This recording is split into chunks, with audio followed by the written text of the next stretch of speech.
Hello gamers, my name is KK and today we are completing the week 7 Bloonarius with minimal monkey knowledge and with no powers as always. So you can see on the screen right now the monkey knowledge points that you don't need but you really want to have because they increase the convenience.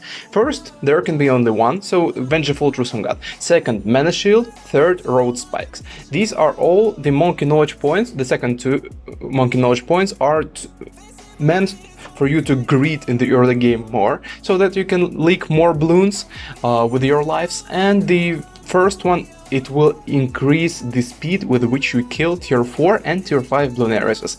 But it is not a must-have and you can do this with completely no monkey knowledge points. The reason I have the monkey knowledge points turned on in this run is because this was the first time I completed the Bloonarius, and it was successful, so I uploaded exactly this run. But you don't need monkey knowledge points in this particular strategy because we will be abusing druids. Druids are very cool. So we begin with the Dart Monkey and the Gwendolyn. By far, guys, I think this is the easiest Bloonarius that has ever been into the BTD 6.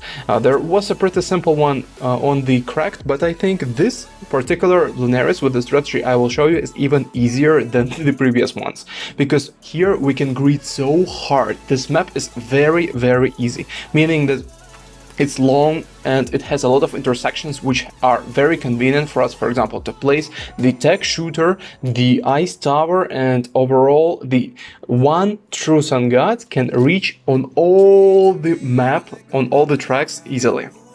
So very, very solid map. Next step after Dart and Gwendolyn, we place 3 farms. Make those farms 2-0-0 for now, and we will make eventually in the first stage of the farming 5 of them. Then we will proceed to starting to create the druids. You can use the farmers, it's totally up to you. Just for those who want to know math. In the Bloonarius, you earn a lot of monkey money, like ridiculous amounts, like close to 1500 or so. And you can spend some monkey money on the farmers and still be profitable from the Bloonarius. So if you think that you don't have to greed all the way and collect it manually, I highly encourage you to just plant a few farmers and you will not regret it, because as the time goes, the collecting of the bananas is very, very annoying. So I placed the druid 0-4-2, and you must press the ability of this guy each time. It is very important. Don't miss the timings. We will have 10 druids like this. After that, we place 2 more villages, and now we do not upgrade these villages. Not the villages, the farms. I will explain to you the mechanics shortly. So, 2 druids, and before round 40 we will have 2 druids and 6 farms at the very least. As you can see, our defenses are not that big, and this is more than enough because the map is very simple. We have 0-0-1 tech shooter, Gwendolyn, and the 0-2-3 Dart Monkey. As simple as that. Plus, our druids help us with the defenses. Put all of your druids on strong and they will kill all the rainbows and the ceramics. So very useful thing. Bloonarius tier 1. Don't focus on this one. Just ignore it. Because we need to build up our eco. And eco is the druids. So we have already 4 druids by round 41 and we keep increasing their number. The more druids you have, the better. That's the rule of thumb, guys. And on round 42, don't be afraid, because you will lose a few lives with this strategy because we are greeding hard, but your Dart Monkey should be able to deal with most of it. By round 45, we already have 45 of these, sorry, not the 45, we have 8 druids, and we will keep adding more until we have 10. Why 10? Because it is convenient to place it on this map, and more than 10 would be pretty annoying. So 10 is more than enough. Okay, also I placed the submarine 2-0-0, which will become 3-0-0 later on, but just follow as I do and you will chill. Okay, As you can see, the Bloonarius will soon reach the druids, and druids will damage him enough so that he leaks once with his ceramic wave of the skeleton wave. Now, what we do?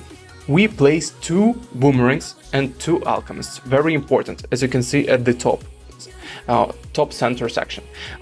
Both boomerangs are 4, 2, 0. Very important to do this preemptively, because the first wave of ceramics is pretty scary, and you need to have your boomerangs alch buffed ideally. So 2 of them and 2 alchemists. Now we place the tech zone. It's 204 in the bottom right corner, as you can see. This tech zone must have an alchemist 301. Next step is to sell the farm closer to the boomerangs and to upgrade another tech zone. And while you are doing all of this, you are still pressing the abilities of your druids, and they give you tremendous amount of cash. You sell the bottom tech shooter and you place the village 320 to buff the tech zone, and you chill, you win easily. As simple as that. Now, what's next? After you kill the Bloonarius, you sell the tech zone, you sell one of your boomerangs, sell one of the alchemists and the village, and you afford 2 BRFs. You keep on using the druid's ability. It's pretty much the key to your early game eco, and by the end, when we sell those druids, they will each generate $20,000 for you. So it's very cool strategy. How it works: the more farms you have in range of the druids, the more money they generate. Druids do not they don't value the tiers, and there is no difference between tier 4 and tier 0 farm for them. So tier 4 farms must be afforded only after you have the sufficient amount of druids, and only when you feel like you can invest money in it. Just as simple as repeating after me. Okay, the next step. Tier 2 Bloonarius. Many people struggled with the tier 2 the last time. What are we gonna do this time? This is gonna be very easy. The last time, I mean, like overall, I looked through the commands, and on the week 6 in the loop map, people struggled with the tier 2 the most. Here, tier 2 is gonna be very straightforward, much simpler than the last one. What do? You keep on using the ability of the druids, and you upgrade, let me count, how much is it? 8 BRFs. After that, you place the village 320 in near the Gwen. The boomerang must be in range. After that, you place the Dartling Gunner. Dartling Gunner will be eventually upgraded to the MAD, and as you can see, we have more than enough funds to easily afford this. But don't hit the Bloonarius with MAD rockets until you afford the Glaive Lord. Very important. If you don't afford the Glaive Lord, you lose. Here, this strategy is pretty simple. You target the Bloonarius with your main rockets, and as soon as you get the ability, you use it. When he vomits the BFBs, you snipe the BFBs with MAD rockets, and the Glaive Lord cleans up the rest. He can clean up both ceramics and Moabs, so you must clean up all the BFBs, and Moabs are not that big of a deal. Now, just look at how I do it. Pretty simple, right? And you need to time the abilities. The last ability will be used in between the last 2 skulls. So as you can see here, we almost kill it, and yeah, not that hard, right? And when you will meet the last wave, you will be able to use the ability, and it will not be even close. Boom, and you win. What's the next step? Next step is fairly simple. You sell the mat, and you need to have the infrastructure to have the good monkey opus. So what we do? We sell the farm in the bottom right, as you can see, and I place the village there instead. What are we gonna use it for? Correct. We're gonna build the really profitable Monkyopolis. Keep on using the ability of druids until we have them, because soon we are selling them and we are placing the farms that will be the part of the Monkyopolis. I upgraded the tier 5 in the bottom by accident, so ideally you don't wanna upgrade it at this stage. All you wanna have is tier 4s in range. Now, we start selling the druids slowly until we can place the farms there. Good. After that, we just repeat these placements I have, and we will place also an overclock. This thing is pretty simple. You overclock the village, then you upgrade the tier 5 while it is overclocked. This way, Monkyopolis will be able to consume much more farms in range. Boom. As you can see, it worked. I consumed 11 farms, and if it was not for the tier 5, I would have consumed 12.